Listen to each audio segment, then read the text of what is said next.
Thank you. తీసుకో బావా.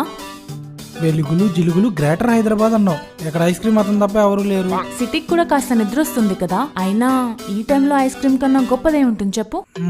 అమ్మాయిని పడేయాలంటే గొప్ప గొప్ప యుద్ధాలు చేయాల్సిన అవసరం లేదు. మరి ఇలా ఐస్ క్రీమ్లు, రోజా పువ్వులు, అప్పుడప్పుడు అందం గురించి 2 మంచి మాటలు, కవితలు చెప్తే సరిపోతుంది.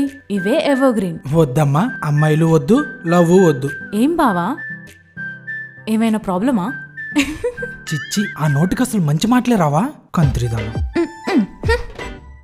అది సరేగాని బావా, నువ్వు వైజాగ్ లో ఉండుంటే నీ బర్త్డే ఎలా సెలబ్రేట్ చేసుకునేవాడివి? ఏముంది, తాగి పడిపోవడమే. మా వేస్ట్ గాళ్ళు మాత్రం 1/2 కేజీ కేక్ తెచ్చి 2 కేసులు బీర్లు తాగిపోతారు. అయితే ఈసారి కేక్ నేను తెచ్చాను కదా, నాకు 2 కేసు బీర్ అవసరం లేదు. ఒక ఫుల్ బాటిల్ ఓడ్కా చాలు. రేపటికి రెడీ చేసి. ఓకే? ఎన్నో మందు కూడా. అమ్మా, చాలా డేంజర్గా ఉంది ఇది.